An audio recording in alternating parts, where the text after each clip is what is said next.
Welcome back to Track and Field by Chico. KANGETHE is a Kenyan sprinter specializing in both the 100 and the 200 meters. He has a personal best of 10.59 seconds. I found him at the Kasarani Sports Stadium just before training, having a conversation with coach Peter GATANA, aka the Don, and this is how it went down.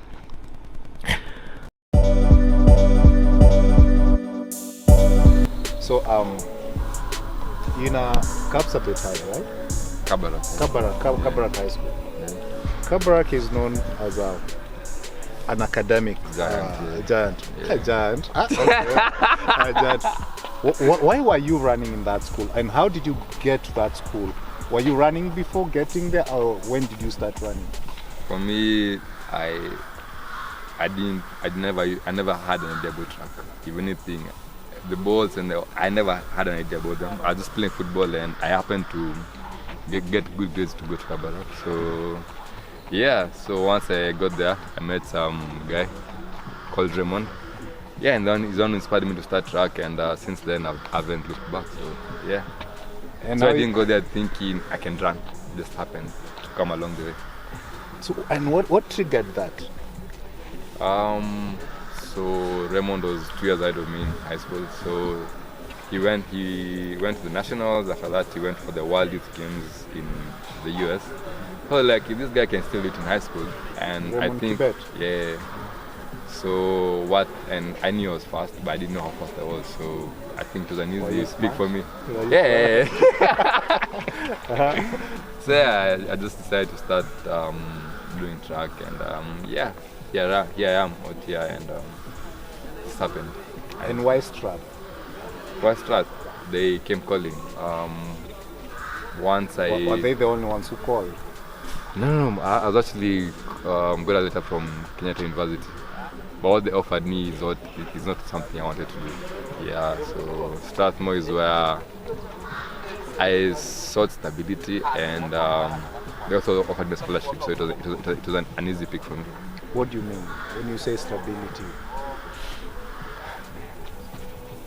With if you look at the Kenyan system, most of these public universities with the strikes and everything, you tend to interfere with your school program, and from my research, they don't support sports as much as I would love, and that's something I had in Kabarak. Yeah. So it was basically a continuation of what you got in Yeah, Kabarak. Kabarak, yeah. And what are you planning to do after Strat? Time pro. And maybe, run 4 times enough to get me a contract and such now. Yeah. And in terms of structure, there was high school structure, there is university structure. When you turn pro, what are you trying to have? I mean, it just And bring how will be your support system? my. Support system. At the moment, I have Strathmore and my family. So I think my goal is by the time my time with Strathmore ends, I'll be financially capable to support myself through the journey. Yeah. When you talk about finances, how much are we looking at? I mean, bare minimum. It varies. I mean, it depends on all the supplements you take, the fees that you see, the facilities you use. So Like how much are we looking at? a month could go to around with transport, everything inclusive, could be around 40,000. 40,000. Yeah, This is the bare minimum. I think so. And you get to a level where you're running like, let's say 9 seconds, like per day. How much do you think you'll be spending? It has to be more. Because I mean, you have to be more particular with most of the things you take compared to where I am at the moment. So yeah, because when I talk to him, the way he describes his routine and everything, there are a bit more things. There are some specific things he does which you don't do, and maybe that's the difference between us and him. What are these things? I think having a nutritionist, he has what are they called? Like he has things that it takes for every, like between 9 and 10 with these things. Oh yeah, so there's some stuff he will take, you know, like with his recovery, everything is all taken care of, and you don't have to think about too much. And whereas for me, it's more of like I have to think, is this okay? This that for him, everything is already taken up by someone else, so it makes it easier for him to go through the whole thing. So how much do you think he spends? I don't know, but maybe there has to be maybe 20,000 more than our. So a minimum of 60,000. Yeah, it's a give and take. And what do you think an upcoming sprinter needs to get to that level? Well, for me, I think initially it was And can you make it without money? Can you in get track that and field. Yeah. Difficult, no lie. Because the things we need, like constant seeing the physio, supplements, kits, and even money sometimes to go compete outside the country, you know, just for different environment and stuff like that. So yeah. And do you think we have the right kind of competitions to bring best out of our sprinters? Basically, because we're talking about sprinting here. I think if I look locally, I think we can do more of the track meets other than doing the track meets in the marathon. Because like with the marathon, you tend to lose the electronic timing and everything, so it just kind of becomes difficult to know where you are. Because I mean, every day you're training on the track, then you tell me I'm training here, then I have to go compete in the marathon. So I think if you can avoid such instances, then I think you should do better in the. So you're proposing sprinters to be running on tartan more often? With electronic times. And do you think in terms of competition, more like when you're having like 20 hits, do you think it brings best out of the top sprinters, or does it bring best out of the upcoming sprinters? More of upcoming, because I think for us, once, like when you're going to a race, I think, you know, the thing is the supplements you take, that certain directions they need to work and stuff like that. So when you find you have 20 hits and there are delays with the false starts for those coming, you know, you tend to find many false starts.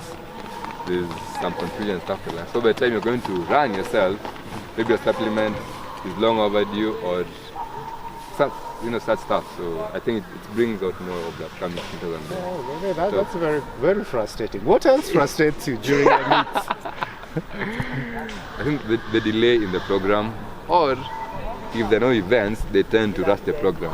Yeah, because if you look at the nationals, the 100 meters is supposed to be at 3 p.m. Then you find it's being done at 1:30. So for any athlete, you take your food, breakfast, lunch, whatever, in mind of the time you're going to compete.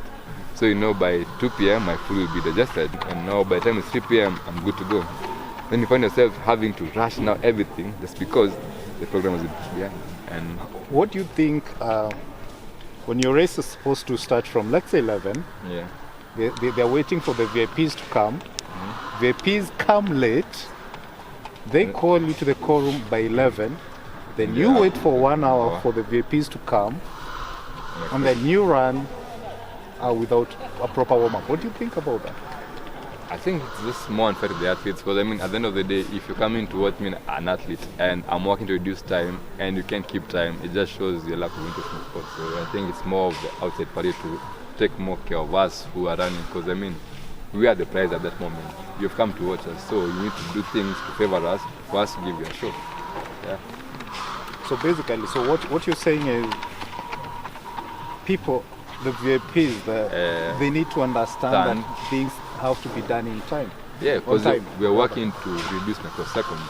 Yeah. The difference between me and Fadi is 0.7, 0.6. So if you can't keep time, and apparently you love the sport and you've come and you're a fan, the least you can do for me is just keep time and the program will run smoothly. Yeah. All right. And do you think our officials have been doing the right kind of job? No. Not at all. What needs to be done to improve? I think involve the youth more, because... What do you mean when you say the youth? Sometimes I look at the officials who officiate us, and if you look at them, they should be guys who are just here enjoying the athletics and everything, but instead they are hiring us in the cold rooms. The guy looks just old. He looks like he needs just to be Okay, at so home there we enjoying have his it. retirement. Don't forget to give a like. Yeah. Okay, so there we have it. Don't forget to give this video a thumbs up. Interesting. And as always, And in you're terms watching of coaching, Track and what do you Field. think about the coaching in Kenya? I mean, I mean, you've been coached by several coaches, yeah. but we're not trying to be specific, but we're talking about the general outlook of coaching. I think from when I began to now, I think things have greatly improved. So it's a testimony. It's a testimony to the coaches doing more of the research and everything. Because like when I started running, nationals could be won by 21.6, and now 21.6 you can't even get to you can't even be third in the semis. So it's been a steady growth for coaches and athletes. So yeah, so far so good. You're doing great. I can say that. All right. So what you're saying is it that the old coaches have become more informed, or the young coaches are changing things? I think it's more of the coaches who are there improving what they knew, and also I think I'd say for the old coaches, I think it's up to you to decide whether you want to keep your old ways or move with the change of science and everything. So, but I think more of the young coaches have come up and have done they're putting a lot of work to make sure that us guys are performing better. Well, thank you for your time. Thank you. Okay, so there we have it. Don't forget to give this video a thumbs up. And as always, You're watching Track and Field. Chico.